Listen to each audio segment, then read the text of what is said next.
What's up, guys? Welcome to another episode of Ball Status.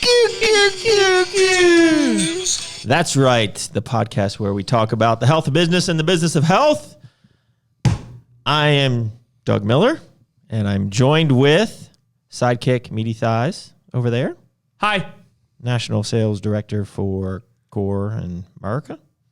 We got David Dodrell. Hello. Introduce yourself. National Sales Manager for Arms Race Nutrition. / influencer. And then who's this guy? We came up with a nickname for you, by the way. You're going to love it or hate it. I was like, how do you pronounce his last name? Is it Hageman or like Hagman? And somebody said Hagrid. And we just ended up like, you're Hagrid from Harry Potter. It's Hagrid. Hagrid. Just missing the beard, yeah. Yeah. He's a big guy. He is a big guy. Yeah. So we're here with Caleb Hagrid. All right. Why don't you introduce yourself? Tell us who you are, what you do. We'll start with that because this episode is going to be about, I guess, supplement industry sales teams? Sales representatives? Sales representatives? Representatives? Because we got 3 on this. So, floor is yours for a minute. But before we start, yeah, we have to call out David Dodrell. We were going to pretend I didn't do it. No, you can't get by with that. So today's podcast is brought to you by American Energy. Let's get in there. Boom. David Dodrell did not get to experience how special that pop top. Oh, yeah. I waited to sip it, Yeah. that was. You might need to keep that one. That was impressive. We might need to record that afterwards. Yeah. All right, back to Caleb. So I'm Caleb Hageman. I do wholesale for Granite supplements, Iron Rebel, and then I have my own supplement store. So it's called The Arsenal. It's in Wichita, Kansas. And then I have a couple other small things I do, but that's primarily in this industry what I do. So, Is that the OnlyFans or what is that? Well, yeah. So. Okay, just checking. So before we get started into, I'm going to let these guys run the show, and then I'm going to ask a bunch of questions because half the time I don't even know what they do.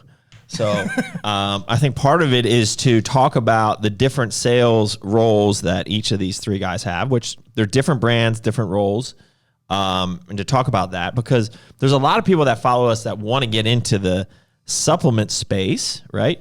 And obviously, like a sales rep is one of the, like, they think that's like a foot in the door. and from what I hear, it's the dream job. That's what I thought. Well, let's talk about Tell that. me, they always go like, "Hey, David, you're living my life. You have my dream." I'm sure they do the same with you. Well, we can talk about the goods and the bads. How about You that? talk about that you're living out your dream all the time, so maybe they, Yeah. So, anyways, back to Caleb. Tell us your story, like in terms of timeline of when you came on, when you started doing this. How did you get into a sales role at Granite? When did you open your store? Like, how did you get into this industry? So the first thing really for me is I was super unhappy with who I was as a person, how I looked when I was in college. I got a DUI, and the next day when I got out, I got released from the drunk tank, and I was afraid I was an alcoholic, and I was just like, man, I'm not happy with my life. I've got to make some changes. So I committed right there that I was going to work out 4 days a week, turned into 5, turned into 6, turned into going to the gym, turned into bodybuilding, recreationally. I've never competed, but just loved being in the gym.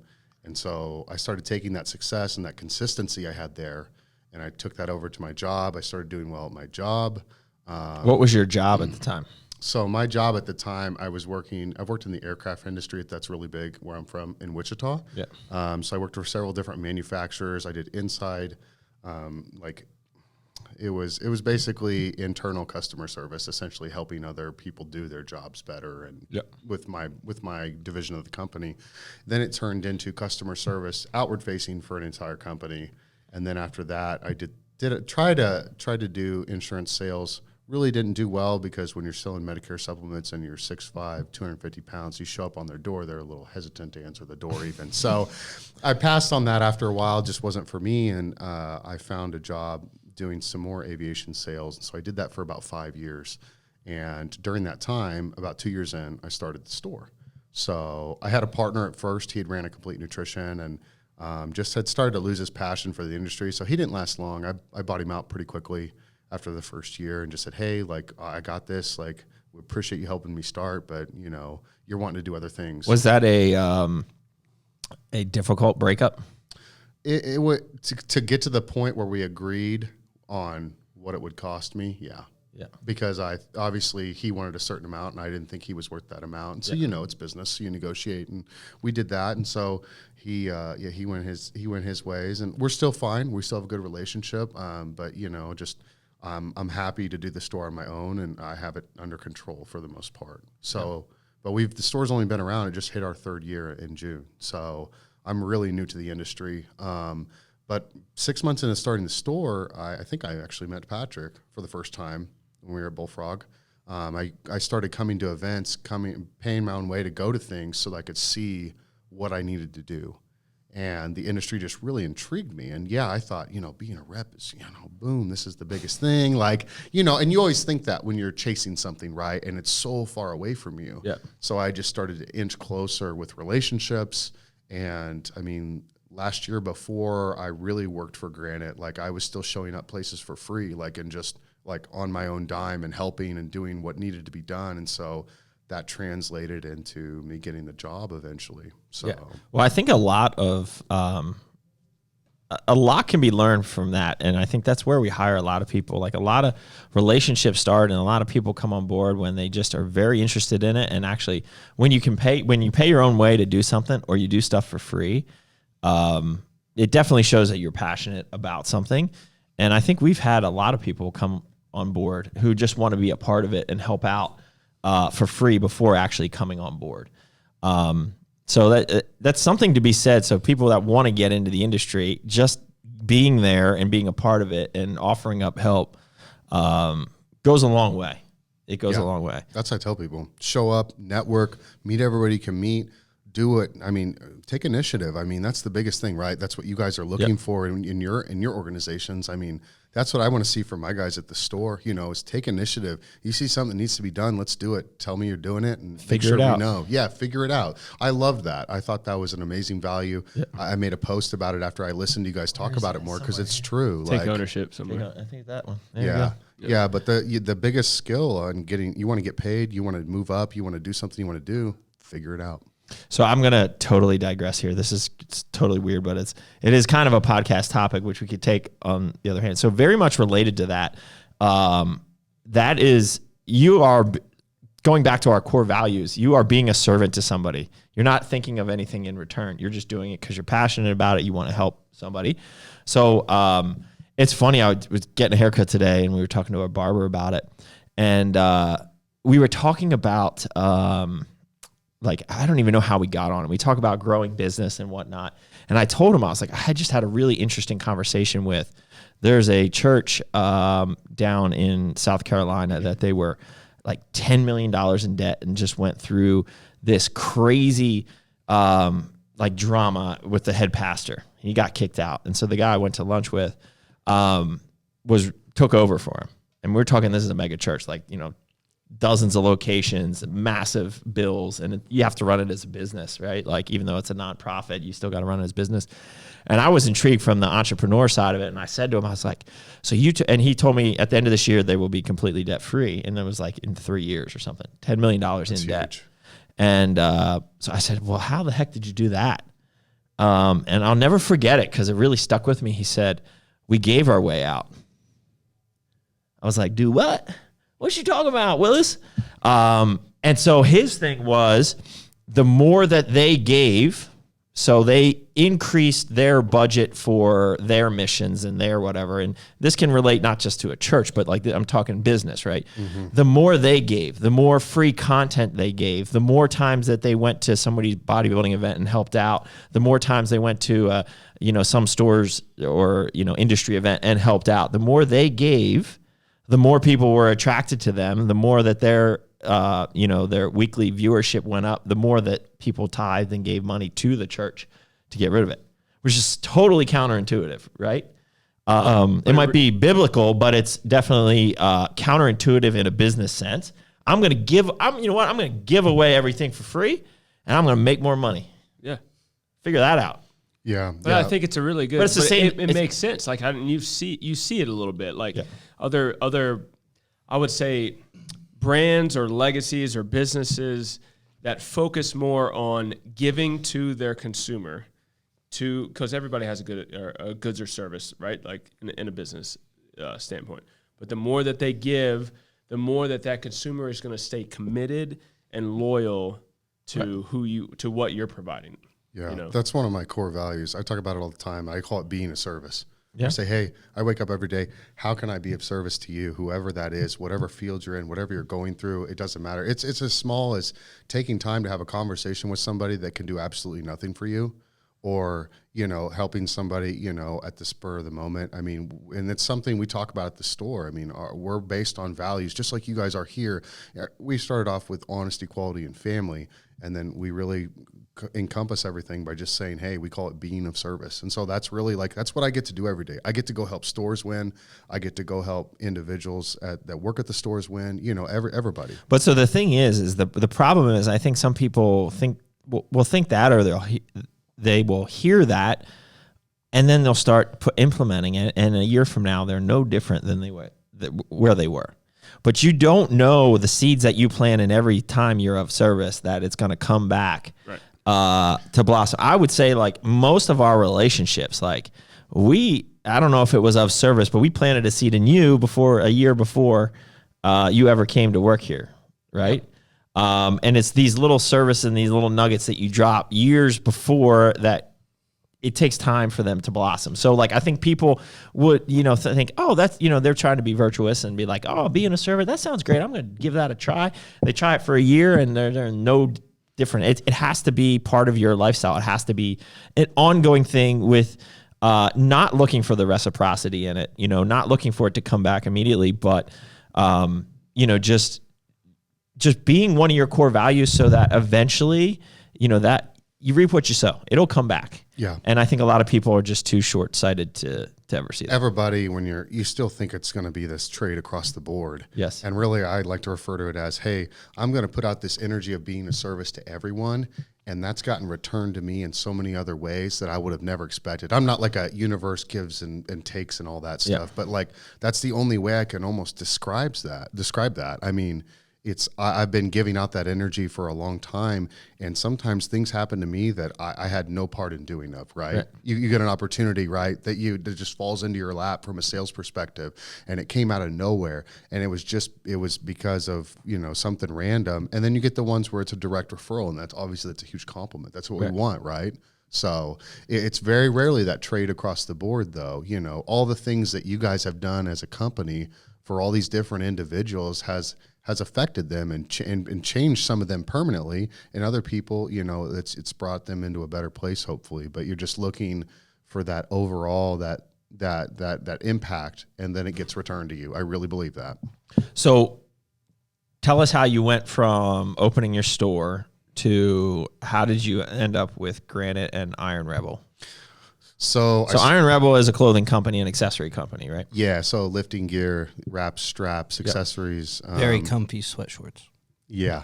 So we've really ventured more into apparel. How I started there was I was an ambassador right before I started the store, and because I'd always wanted that, and then I realized that there was just more levels to it. And so I said, well, I just want to be a distributor. I think I'm going to open a store. I'm just going to buy $1,000 sight unseen and see what happens. And so before the store even opened, I had sold all that. And then I ordered again for the store, and again and again. And so Luke Carroll, he's one of the partners there now, and he was the one that said, hey, how are you doing this? You're our best domestic store right now. We haven't had any wholesale. Right. So because they had supply problems and just nobody was managing it. And I said, hire me and I'll get you into more stores, just pay me commission. And so that's what he did. He took a chance on me, somebody who was only a year and a couple months into the industry. So I've been doing that since, and Iron Rebel basically started as the owner, the majority owner is Shelly Dennison. Her husband, Steve Dennison, owns USPA. So she was at all the powerlifting meets. She started it as Rhino Power Gear, and then it turned into Iron Rebel. She brought Andy and Luke in, and the company is just growing like crazy. So are they doing mostly direct-to-consumer? 96% direct to consumer. So even though the wholesale continues to grow, I can't make a dent because we have just grown as a company incredibly. So I was going to say that doesn't leave much meat on the bone for you to. Well, so as a sales representative in the wholesale side, is it set up for you for the retailers to be competitive with that direct to consumer market? Absolutely. And we're not doing we're not doing huge sales. I mean, discount codes from, ambassadors only hit 10%. So stores are still competitive. And we offer probably more competitive rates and a lower order minimum than most other companies in the space because they really don't care about wholesale. And I just said, hey, it's my job to advocate for stores. If you want to do this, we need to care about our stores and wholesalers. And I do the same thing at Granite. I just believe it's my job to fight for the stores. So me having one puts me in a great position to give them feedback on what they need to do. Yeah. I mean, I think that helps Pat a lot, I think, when he talks to people about selling core through their store because he ran the stores, for us. And I've learned to tread it a little bit because sometimes I'm super passionate about retail, right? So I want to help. I genuinely want to help. But sometimes genuinity. Yeah. I have really good genuinity. But sometimes it comes across as like, hey, bro, you think you know better than me, or how to run this store. Yeah. And I've felt that, and I've gotten in trouble with that before. So I've learned to So is that you self-reflecting, or them telling me or them telling you hey, bro, shut up, it's my store? It's mostly self-reflecting. I've picked up the energy. Yeah. Or maybe it's not, I've never had a direct. Nobody's ever come up to me directly to my face and said I think it's come around before. I go, but it's mostly self-reflecting because I also it's just I don't. Hey, look, I don't want to tell you how to run your store, but this is research that we've done with our stores, and I always talk about when you walk into it. This is studies on retail, right? Remember when Kenton went over all this stuff? You walk into a store, you don't want it to be too aggressive right when you walk in. You have to think about everybody. Decompression zone, a little lounge, a little snack, and then majority of the people are going to turn to the right. So we hit the protein wall all the way down, mostly on the right-hand side. And it's this massive protein wall because mostly people are going to turn to the right and navigate the store that way. Mm-hmm. So that's retail science. And me even saying that, wow, I never thought about that, right? So I just try to add little nuggets that we've learned by having our retail stores. There's a certain color scheme that helps people purchase more. I think light blue was one of them or something like that. Good thing I'm colorblind. Well, I mean that's a big reason why at Core Nutritionals we went to the white labeling, because in our stores every single tub was black, red. Yeah. White tubs stand out, and then everybody went to white. Now, not everybody, but there's a lot of white in the stores now. Yeah, there's very few products that appear though like Core does with its look. It has a very unique look, like it always has. But the multicolor labels and stuff, and the different colors, and choosing to use the whole colors of the rainbow. There's nothing else in that statement there. Oh, yeah. I was going to say, at first we were all white racist here, and now we're talking about a rainbow. We're trying to are you trying to make up for our whiteness? Oh man! But going back to you don't want to feel like you're overriding them. I go really light. I say, hey, I want a store, so I kind of have an idea of what stores are looking for support wise, and that's all I say. Yeah. I don't ever really get into it, but my favorite thing is to help new stores, because they're looking for it. Right, Prestige Nutrition. Yeah. I went over there. When are we going out there? We got to hit it. Whenever you want to go, bro. I think they're grand opening in a couple months. Yeah. So really good guys. Yeah. You're in my brands. Only thing that's in the store, and they're going to pick up some more things, but that's just what they wanted to get started with was quality known brands. And so I just gave them a little bit of feedback on what else maybe they should do to augment what they have, capability wise, and what my outlook as a store is. But when I get to talk to people stores that have only been around a year or two like me, I'm like, hey, here's all the pitfalls and mistakes I made, just to hopefully help them with whatever. But those are my favorite people, even though they're not huge accounts usually.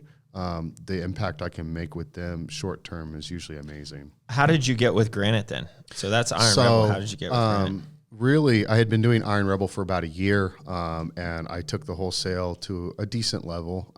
It was really something I was just doing part time, and I had a certain amount of relationships already in the industry.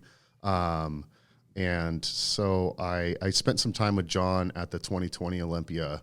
And I had several people vouching for me. Paul vouched for me, obviously. And then Luke and Shelly both vouched for me. And then I spent some time with John. And so they brought me on. Did they not have the position before you said, I want? No, John himself was taking orders still and talking to people a little bit here and there, and they just really didn't have anybody focused on it. And I said, your time's not best spent trying to get orders out of people. It's like if I've called 3 times, then John Meadows calls them. That's what I told him it should be like, and he agreed. So I started to take over accounts a little bit at a time, and we made some really good progress. We had some issues with supplies and stuff, along the way due to COVID supply issues. Everybody had them, but they hit us really hard. So they made an immediate decision after that to start tripling and quadrupling orders so that would not happen again. So, but I really didn't come into the full position, like salaried full time. That was going to be what I did on a regular basis until after he passed away, basically. So I just told them, look, you have a window of opportunity here. I know how to help you grow. You just need to be willing to bring me on in a full-time capacity. And so we talked back and forth for a month or two. In December is basically when I started. So is Granite, what are your, and you can feel free to share what you want to share. We're pretty open about our numbers and stuff. I would never ask you numbers like sales, but what percentage of direct to consumer are you mostly wholesale, or you still have a really strong direct to consumer? We have always had a strong direct to consumer like Iron Rebel did. Yeah. But wholesale is starting to push now that I'm doing it, and we've gotten some good accounts back. I don't know the exact percentages, but I'd like to say that we're 65 D2C, 35 wholesale. Yeah. And so we've had a strong base from John, really. I mean, people would buy it because of him. We have a lot of gyms and personal trainers that buy in bulk to sell to their clients because of him as well. So, I mean, but do you take them on as wholesale accounts, or do you? Yes. Yeah, I was going to say as much as possible. I mean, because it just makes sense for them. We're not offering any crazy discounts. We want to keep the brand integrity high. We usually have 1 or 2 products that we do a promo on, or if you buy 3 or more of something like what the deals you guys do. It's kind of similar to that. We just don't talk about it as much. We don't really market that side of it. It's just available. So maybe an email blast here or there, but it's really not a big thing for us. The D2C just kind of cruises and does what it does. So wholesale is where the opportunity is to bring the volume up in the correct manner for us, I think. So, and I'll turn this over to David and Patrick in a minute. But so, are you stationed in one spot? Are you like this guy over here who's living in the van down by the river? I actually wanted a van, and they just said, well, it's just so hard to deal with and stuff. We're not ready to do that. And so I said, okay. So I fly and I drive part of the time. Dude, you'll probably find it's cheaper to have the van than it is to do all that traveling. I did the numbers. So at the end of the year, we'll do the numbers again, and I think that they'll want to go ahead and proceed with a van. So I want to do a van. We're going to put John on the side of it. And everything, and just like David talks about, make an event when Granite comes to your store, pictures, social media. And I mean, David's building his own following. People love seeing what he does. I do. I know. Let's be clear. The van is building his own. The van's the influence. It's not the redheaded. Does the van have its own Instagram? It's got its own. It's got its own TikTok. It does have its own TikTok. ARN van. Yeah. Like and follow. ARN travels. So what do you guys see? Why don't you guys talk a little bit about your daily job and how you got to be where you are and how that has transitioned, and then maybe we can look at how different all of your positions are, because you're all at the end of the day sales reps. Now, some have been doing it longer than others, and some have different roles because of distribution. But so let's get into that. Let's start with me. Yes. Okay. All right. Well, you haven't said a word the entire time. I just like he's listening. just soaking it in. He's just soaking the pew. Well, and that pen at the beginning. But anyway. Oh, no wonder why he's ours race, baby. Yeah. I'm just staring. He's in the vortex. No, I just like listening to Caleb talk about it because it's very unique. Because I remember when he started, he called me, which it's such a similar story to Doug's. People talked about my story about getting with Arms Race. I pitched the job. So you called me and we talked about it, and then you pitched your job. Yeah, you were a big part of that. You and there's one other rep that helped me craft that, basically pitch to them and say, hey, and the other thing I said is, hey, how do you think 5% survived after, Rich Piana passed away. It wasn't just on direct to consumer. It did? They already had a wholesale network.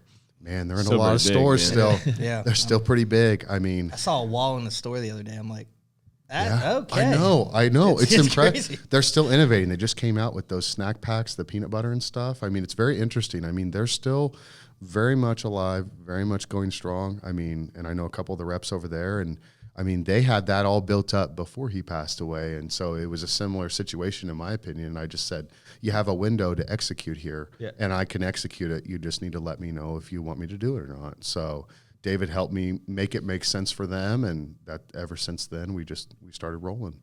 Yeah, I mean, and you have a completely different aspect because, like, when we talked about it, you're physically going to stores. So, like, you can sell. When I'm going to stores, I can't sell product. That's not my job. My job is to help that employee understand the product and why we do it.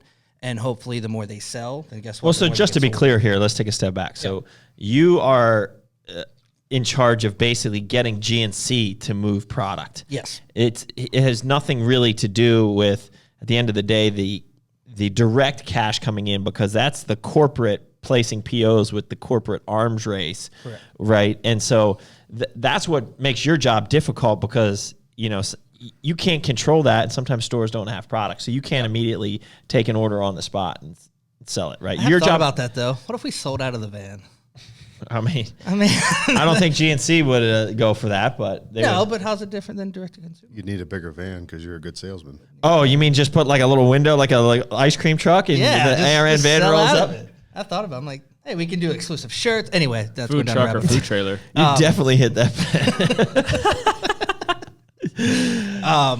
But yeah, so I mean, my job really is relationships and trying to, make those relationships last. Like if I go into a GNC and it's a new employee, the goal is not. Isn't that every time you go into a GNC? Yeah, but yeah, true. But it's like, what do I pitch to make them believe in me and make them believe in GNC? So I'm even selling GNC because guess what? Do I want to keep training the same person or the same store over and over? It's not worth anybody's time. So when your sales rep position, like, whereas he's talking to a store owner trying to get them to bring on the product wholesale, when you're in a GNC, how much of your time goes towards talking to actual GNC employees versus actually helping them sell on the floor, like to retail? Is it like 50-50, or where are you at? It's universal. I mean, when I walk in, if a customer comes in, I try to help sell. I'm good at selling. So at the end of the day, and I teach that employee, hey, you can sell arms race, but I want you to sell what makes sense for that customer. And once they understand that, then I can teach about arms race. Now they know which customer to make sense of that. I think that's the best approach, is help it make sense for everybody. You know what I mean? Don't just push. I'm not just always going to push in my area. No. I'm going to say, hey, like, I might not be best suited. Every brand does something different better, right? And so I'm like, I'm not the best in this area. You might want to look up so-and-so. And so, like, I'm providing other resources to stores, not just Granite all the time. Sometimes I don't sell any Granite to them immediately, but I help them so much that they're like, man. Well, at the end of the day, that's what this is all about. It's all about those relationships, which at the end of the day, Dave, your job is really to build that relationship with that GNC, because they have all these brands in the store, right? And all you're really doing, and so like people think it's a sales job, it's really a relationship job.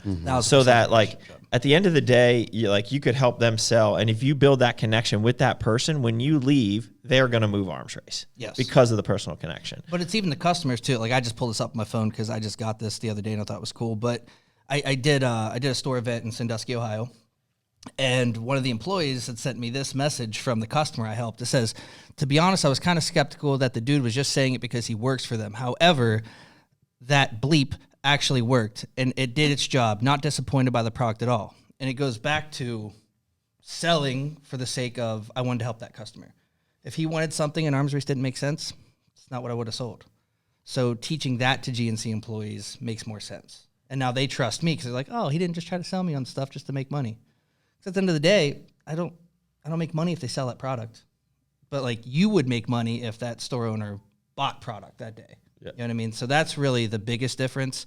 And same with you. Like you're working on accounts all across America and international and stuff like that. Well, taking that same approach in the brick and mortar side or mom and pop side. So like in our more roles where you're going in to try to make a sale, And so say I'm cold calling a store or cold driving by, or whatever the situation is. You're cold. I'm cold. And you walk in, you ask, start having conversations, but then I'm hanging out for a solid 30 minutes to an hour. Sometimes it's been 4 hours. And the impact that you have when you're in there and just trying to be in there, I'm there to sell. Being of service. I'm actually there to be, to show this store that what we do is to help you, is to service you as a whole. Yeah, right? I cleaned a toilet last week. Dude, that's amazing. That's cuck approved right there. That's actually a great idea. There's a lot of, I've been in a lot of stores. I could clean a lot of toilets. It's those little things that really do build a relationship. Yeah. Like there's nothing I'm not going to do in a store. But can you please explain how did you like blow up the toilet or something? Or No, were you like, walked man, in your and it toilet was- is nasty. Can I clean your toilet for you? Or They did were you repairing the toilet. They got a new toilet, and I guess it came. I don't know if it was reused or something. I don't know. But like there was just weird like plastic all around it. So like I just helped them like finish installing, and like I cleaned the toilet. But it's like that employee would have had to done it.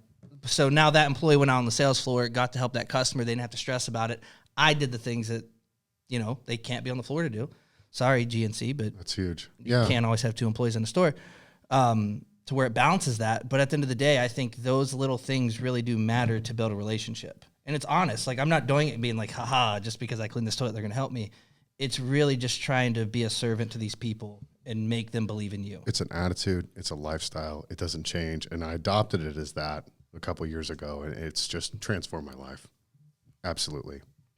So one of the things that, Pat, I think your role has transitioned. Pat, you're going through a transition. A lot of transitions lately, bro. Yeah. It's stressful. Yeah. These transitions. From Good thing it's the Pride Month. bodybuilder to the tactical to the what? I said, good thing it's Pride Month. Yeah. I got a lot of pride, a lot of transitions. You got a lot of transitions going on. I don't even know Don't where I bleep was. that out. Oh, I don't even know where I was going to go with that. But yeah. My roles changed. Your role has changed, but I think the key here also is that all of you guys, I think you just want to win. I don't work with Caleb on a daily basis or anything like that, but I know at least Dave and Patrick, they don't get paid on direct to consumer at all. And Arms Race has a lot of direct to consumer, and Core is probably third direct to consumer ish, right? But yet both of them are great sales reps and have grown the wholesale side because of their commitment to the brand. So you can very easily weed out a really shitty sales rep who is only concerned about the sale and isn't passionate about the brand. So I think that's key for anyone out there who wants to become a sales rep. If you are not passionate about it and you just want to work in a supplement industry and you just want to be a sales rep, right? You're looking for the job, you're looking for the cash, you're looking for the cloud of being in the supplement industry because you like to work out. Who makes cash here? Well, anyone who Crypto. is actually selling product, yeah. You're getting paid in crypto? Oh, he's got a farm. It's Got a out farm. here. I mine that and then pay them when Ethereum's up. I'm still getting 5 gum. I'm disappointed. No, Trident layers. Yeah. So, but I think that's important to note that if you really want to be a good sales rep, you need to be all in on the brand. You look at the best sales rep in the industry, they're really not jumping from brand to brand to brand. They're just, it's such a bad look. So before you say, and of course there are going to be transitions. There are going to be changes. There is times when, it might not be the right fit once you get into a culture. But like you need to find the culture and the brand that is best for you because that's where you will thrive because you're not going to, what are you doing over there, Aaron?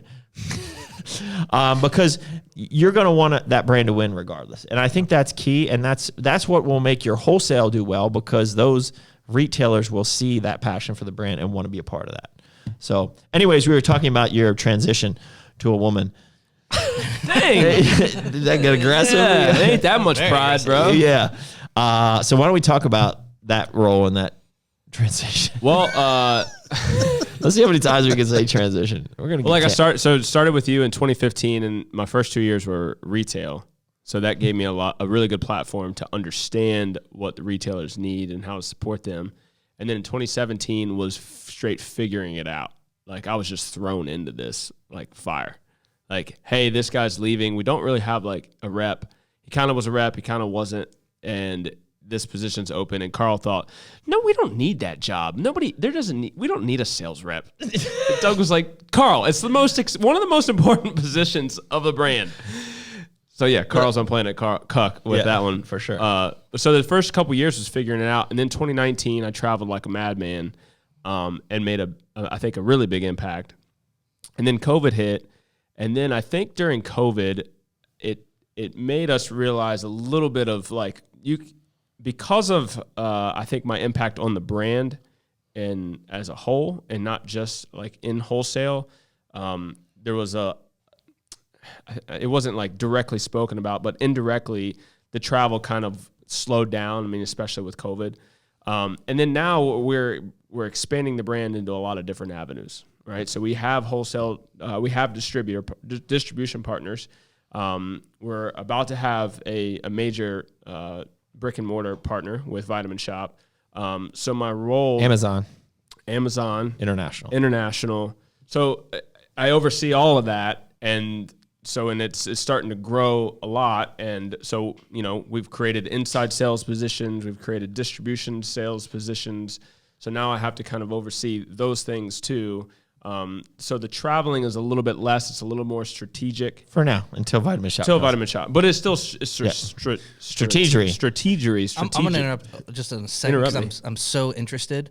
Is it hard for you to delegate some of that work to those positions? Yes, it's very hard. Okay. After owning it for so long, you were the guy. It's really hard. And sometimes it's not as hard it is for me as it is for the person that I'm working with, right? Because What does that mean?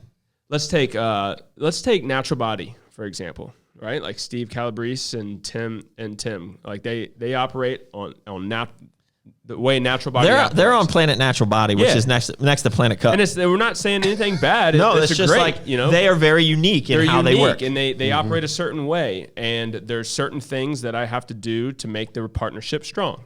Right? Yeah, absolutely. And to then pick that up and pass it on to Dave. So let's just say, Dave, you have to learn all these like little things that we had to make up along the way because there's no like written playbook for this. And then they have to get used to working with this guy. And I mean, with our broker for manufacturing, I don't want to work with you. I want to work with him. I like yelling at him. Yeah.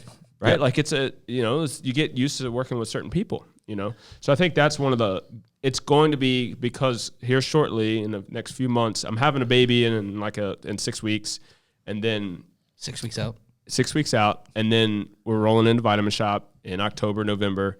And a lot of my time is going to be spent there. So it's going to be interesting to kind of, and we're going to figure it out along the way of how I partition some stuff to others, and then also learn a new path and what I'm going to have to do and how I'm going to have to do it. So you got a big push coming. Big push.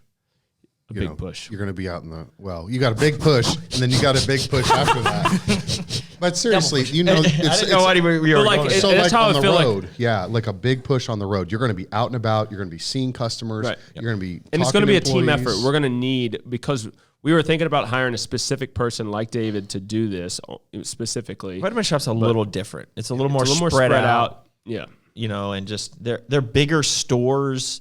They're in pockets, right? Like they're like they have their own standalone store. It's not strip centers. It's not in malls. And I mean, I think a lot of Pat's job will be, and David does this too a lot for the arms race, is communicating with the buyers and a lot of the other people, and also when there's presentations, like David will present to 30 people at a time.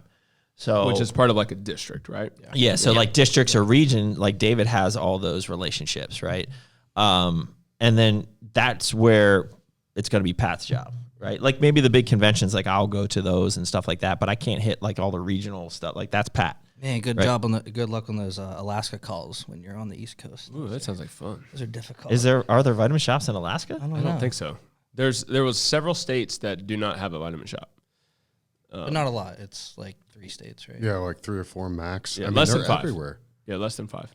Yeah. Well, not everywhere. Like Montana. But think about it. There's like 700 Vitamin Shoppes. There are how many GNCs now? 2,600. That's franchise and corporate. Yeah, it's both of them. Yeah. 2,600. So like that's quite a big difference. But they're generally bigger stores, higher volume stores. So it'll be Be interesting. And I'm not saying don't take this as literate, but like blindly. Like I feel like sometimes you can I'm just going to get in the van today and just start driving and popping into a GNC. And then you GNC, Yes. GNC, you know, like like You get an ARN stop. You get an ARN stop. Yeah. Hop on the van, take a picture, you know, hit the pin. We're having a good time. No, But there's going to be a lot more strategic travel, I Yes. think, with a vitamin shop. So we're going to figure it out.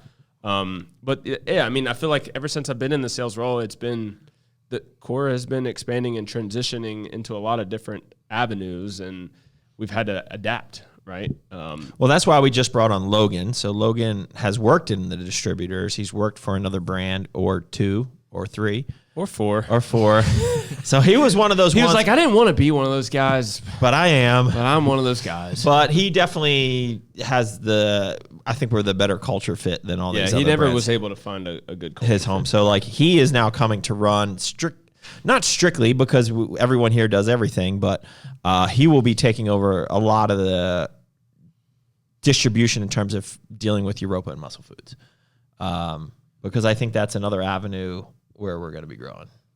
So it definitely keeps it interesting for you guys, all these different aspects. So where do you see all your brands going in your time? Like, what are your goals over the next couple of years for Granite? What do you got going on? So the biggest thing for us, and what I tell them, is there's a healthy way to have D2C and wholesale and distribution. And I think Core is a great example of that. And that's just been my primary focus because I have a store and I want to support stores correctly. Like my job is to go advocate for them. And I advocate extremely hard for my customers. But I understand that there is a balance to be had, you know, with how you set up and who you sell to and how you get out into all the platforms. Because truly, when enough D2C people buy it, that means the wholesale prospects go up. People are looking at it more. Sure. Distribution, it's more available. I mean, I don't always order directly from you. Like I order from Europa some for my store because it just fits the need better. You know, let's actually, you made a good point we should talk about because it's probably something that if you most don't deal with it now, you will deal with it. But I know, and David hasn't had to have to deal with this yet, but Patrick certainly has, and that is, you're going into Vitamin Shop, you're going into Europa, you're going into what the heck? What about me and my $500 orders? Hey, and I remember when I came to talk to you guys, I wanted to know what's going on. Yeah. I was, you want to know because some brands take it to the next level and decide that, they're going to do business in a different way, in a way that may not benefit stores always. Well, let's let Pat answer that question. How do you handle that question? Because at the end of the day, what you said was exactly right. Us going into Vitamin Shop should only help your mom and pop sales. If you truly get it as a retailer.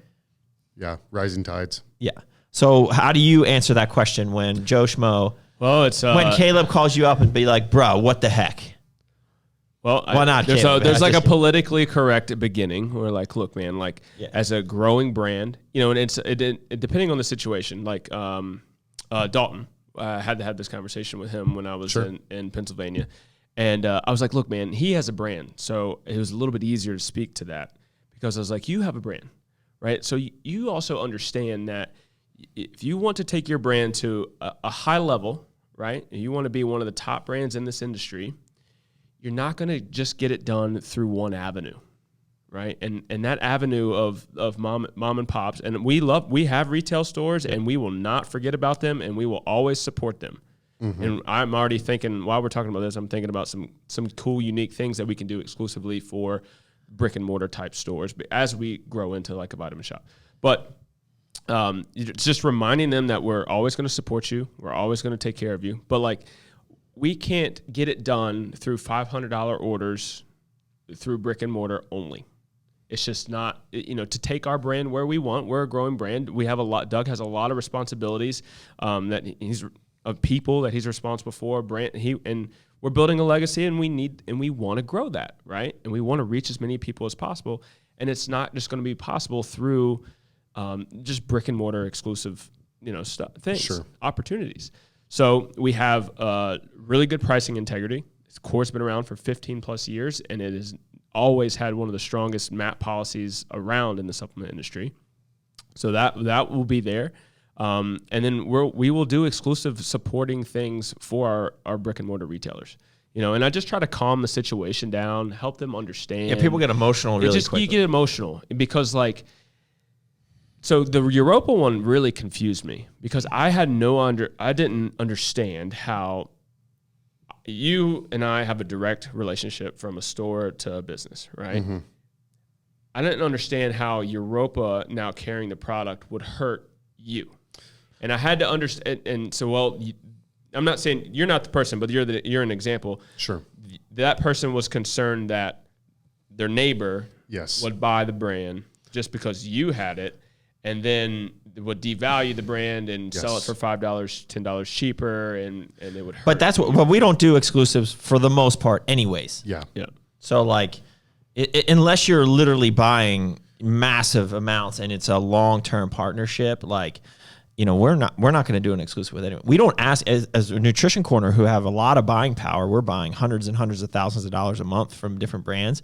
We don't even ask for an exclusive because we just think that's stupid. Yeah. Well, they're going away. I mean, I want to protect my guys and I don't want to go in, you don't want to shop hop, right? You don't want to, you visit a place, you get in, they take care of it. You're not going to go down the road and go say, hey, I need to get in here. When I'm done in that area with somebody, I move on because number one, I have to cover the whole country by myself at this point. So I don't have a reason to. And number two, I'm a store. I get it. I don't, as my store stands, I don't want to carry everything that everyone else has. And so I had to make a transition in my thinking, and you guys were one of the ones that helped me do that. When you decided to go to Europa, I realized that really benefited me more than anything else because I didn't have to stock as much because I could pick it up on a weekly basis from them. Yep. And that was great. And I actually picked up more SKUs. I have more core SKUs in my store than I ever have. And let's also add something. So maybe ordering through Europa, you might not even got a better margin percentage that you might have gotten it direct. But what that did was it got it in your store faster, and it provided the value to your client, who is the most important, who you've introduced the brand to, and now they're satisfied. They're getting the results that they want and that they need, and then they're coming back to your store more frequently. So you might miss out on a 1 or 2%, but you're playing a longer term game and you're seeing that customer come back to you because you're providing them the value. Well, I think a couple of the other points is when we got into our distribution relationship, and I think we're going to potentially be expanding that, and these are conversations we have with our distributors, is there's a couple of rules that you need to play by. One is you cannot sell to anybody who's selling on third-party platforms such as eBay, yes. Amazon, or wherever, right? So we actually have checks and balances in place that if anyone, no Amazon or retailer, there's always ways to get around it. You can squeak the system, buy it from somebody else through something. It's going to happen, but for the most part, that is completely shut down. So you don't have to worry about somebody buying this, undercutting it on Amazon.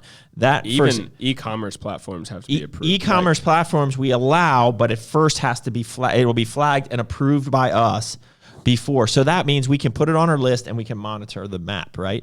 That's a huge thing because that is where if you just open up distribution blindly and say anyone from anywhere can buy it, that's where you can destroy your map. So we had that in place and we knew this because as a retailer ourselves or, the other business side that we have, we know that game, right? So we make sure to take care of that. Yeah. And then the one other point on the Vitamin Shop thing is at the end of the day, Core has 150 SKUs.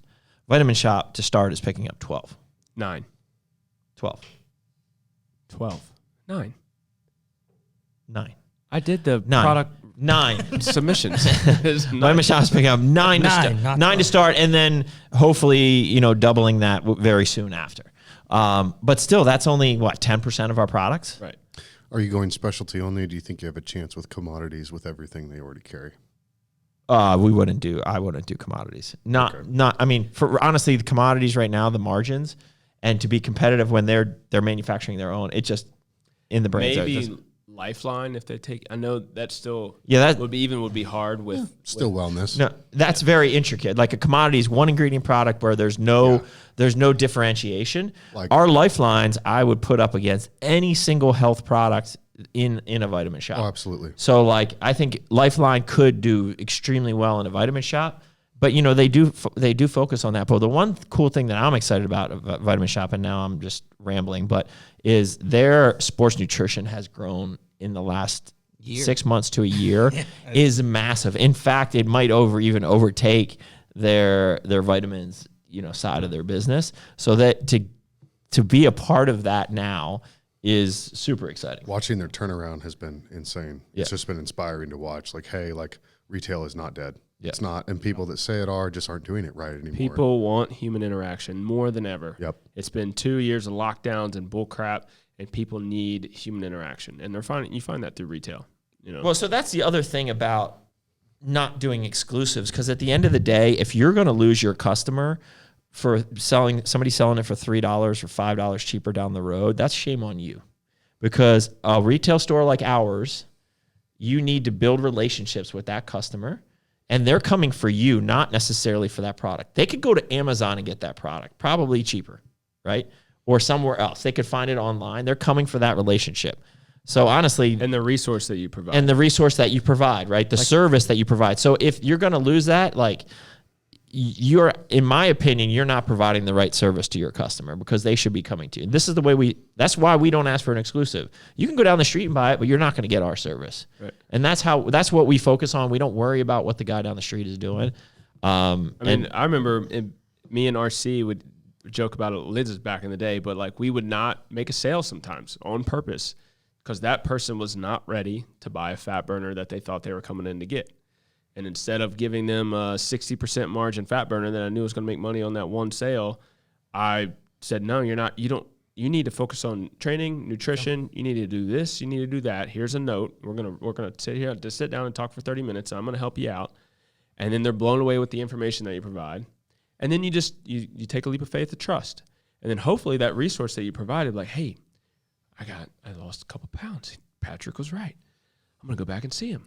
Okay, now we can, make the sale and make the long-term customer and get them coming back. Yeah. And a big problem with a lot of the retail stores that we might work with, they're not focused on that. They want to make that sale right away, that quick sale, and then more than likely you're probably not going to see that customer again because you didn't provide them anything but a 5-minute fat burner. Yeah. Which I get stopped in GNC for that time when people are like, "Where's your best pre-workout?" You assume I'm just going to go over to Harness and do that.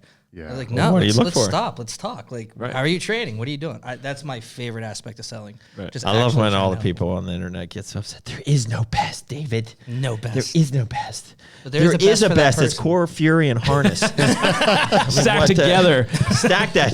Vape pen. But what all you're talking about, I think, is was something else we talk about besides being a service is people over profit. Totally. So, providing that value up front, whether it's a resource, whether it's just samples. Hey, you don't feel comfortable trying to buy anything today? No problem. We got you. Here's samples. Try it out. No pressure on us. We don't want you to buy and walk away with anything you're not even going to use or you may not like. Right. Yeah. Provide that value. Providing value first is huge. Yeah.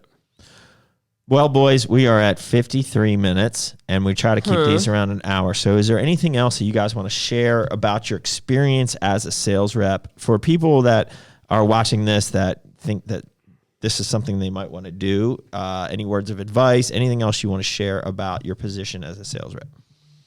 Yeah, like we said, it goes back to being a service. And, if you really want a job like this, I mean, like I said, I worked for free for a good portion and paid my own way to go to events. I mean, every event you saw me at almost until last year, I paid for myself to get there and take the time off and do whatever I needed to do. And I still had a full-time job on top of the store. So you'll do whatever it takes if there's something you're passionate about to get that. So, and it's a job. It has its great things. It has its not so great things, just like everything does. I kind of want to address that. Doug's not going to like me saying this. I'll never feel like I'm working. Yeah. But at the end of the day, You definitely haven't worked today. I got a phone call. I got a text. I saw the text. I've been doing some stuff. We had a 3-minute call at GNC. We did it something. worked. The aspect is I just spent 3 weeks from here to LA to Vegas, and I work. That's the thing though. I love to work, so it's I never feel like I'm working. Sure. But on the whole other aspect is I also realize my time. I went to Vegas and everyone's like, "Oh, did you have fun in Vegas?" I worked. Yeah. So yes, I absolutely had fun, but not the fun you're assuming I had. And it's like watching that stuff really pay out is really cool, to be completely honest. Isn't the other annoying thing when people say, doesn't that suck? You have to drive all that much. No, it doesn't suck. It's easy. It's easy. You just take calls and you service your customers while you're driving. Yeah, I get to slap a little camera on the van and GoPro it down the street. Yeah, that's a new one. It's pretty fun. That's pretty fun. That's added fun. That's like added. That's fun influencer life. Dave is a full-time influencer now. Yeah. It's really cool because, and again, like I'll say all kinds of nice things about Doug, whether he's here or not. But like, he gave me the opportunity to see everything. Like I've been everywhere. I've gotten to see it. So like for people that say it sucks, Showed like, him everything. Like you just like you're not taking advantage of life. Like, you know, I'm trying to do better with taking 5 minutes out of my day to be like, hey, go look at this. This is cool. But on the other hand, it's like work is still a priority. Like I am on the phone consistently while I'm driving. I am on my email while I'm driving. Sorry if anybody's listening to this and feel like I should. You're gonna be canceled, bro. But at the end of the day, like it's work, but it's work I really, really enjoy, and it's finding stuff that works. Like I have to get out of my van and do some lunges now, so my back doesn't get tight. But at the end of the day, Love to see Dave on the side of the road in the desert just doing Just doing lunges. with his GoPro. Every lunge, he slaps down an arms race sticker. Yeah. That doing it. I do that a lot. All right, Meat, your last final say. What are you looking Meat forward to? Brigade. Well, I think the biggest thing for me is to know that, well, you know, I don't know everything, and I never will, right? And so it's continuing to adapt and grow in this role, and then also like just living passionately is one of the core values number like 1. Exact founder crush it. I think it's yeah, like number it's like 3 or 2 or something. It's over. But I'm super Number 2. passionate, super passionate about what we do. And like you said, like when it's kind of like a cliche saying now is like you never work a day in your life if you find something you're passionate about. And I truly believe in that. Yeah. Now there is work, right? Like there's some days, you know, we don't want to work some days, you know, like that's a true statement too. But I think if anybody's listening to this and can take anything away from it, it's like no matter what it is, just do it with passion, right? Like there's passion and I don't care if it's a job that you didn't think you'd end up in and you're not 100% like there, but maybe you're like, you know, even 75% there. Like there's some passion somewhere in what you're doing, right? And just find it, right? And then you know, just bring that passionate energy to work every single day, and then it'll trickle in other aspects of your life, and then more things will come for you by just living passionately. This is my number one. So like I did the day job, you know, I did the office job, and I did enjoy my job. It was definitely not what I was passionate about. I did it for 12 years, and I tell my kids, even at a young age, like I have this conversation. I actually pray about this with my 8-year-old pretty much every day, every night before we go to bed, is I pray that he finds something that he's truly passionate about to like sink his life into, right? Because the one of my biggest fears is either of my boys working in not a job that they absolutely hate to do. So like, you know, I find I take joy in getting people to quit their job. I know it's the terrible thing to do. And sometimes building your passionate job, making your passion something that is financially feasible or where you economically profitable, you might have to do that crappy work that you don't enjoy to make that possible, right? It might not be right for you to quit your job and go all in, right? You know, sometimes that's the step that some people need to take, but other times it's make it your side hustle, that's your passion. Do the hard work of the job you don't enjoy so that you can financially, you know, pursue this other thing. But eventually you need to have a game plan where you can turn your passion into something that you make money at. Mm-hmm. And I would dread, like that's something that I never want to see happen, is them in a position where they have to do this job that is just completely like they're miserable, right? Because I see it all the time. How many people are doing a job, working 12 hours a day, and they're just completely miserable? If you're completely miserable doing that, like that is no way to live, right? Like, yeah, you might need to make money to support your family and do those things. So you have to make those sacrifices, but there's got to be a better way. I believe that for everyone. So yeah, you should be passionately pursuing your potential. David Meltzer talks about all the time. He always talks about that. He also talks about being a service as well. And man, just what's possible for you if you believe that there's more for you out there. You should start seeking that. And sometimes that takes trying 10 different things, but you should be working that. We're meant to grow. We're meant to change and transition. And it doesn't have to be like it can be something crazy. Like if you love dirt bikes, I'm just thinking of my youngest. Like he loves anything crazy, like extreme sport. Like if he loves dirt bikes, well, like learn how to build a dirt bike and then maybe buy a couple used ones, fix them up and sell them, right? And eventually you might own an entire East Coast dirt bike, reseller, right? Like you might have a massive business for that because you're passionate about it, right? Like don't do something. I know when I first got out of school, I wanted to do consulting, management consulting or investment banking because one, those are when you're working with like an Ivy League or people in the top of their class, that's what they do. So I felt like that's what I had to do. And that's really the only reason I ended up in consulting is because I felt like, okay, I was number one in my class and, this is where people make a lot of money and it's kind of like, it's kind of a glamorous job until you actually start doing it, right? And that's how I ended up there. Now, I don't regret doing that, but man, I wish I had the foresight or the hindsight, being 2020. I wish I knew some of those things. So that's a big message that I give to everyone who's young and trying to figure it out. Man, we got to know. Put that on a cracker, dude. Put that on a cracker, dude. Inspirational. All right. Is that it, guys? No, dude, you crushed that finish. Yeah. Did we finish? Did we? We finished the transition. All right, guys, on that note, until next time, keep crushing it.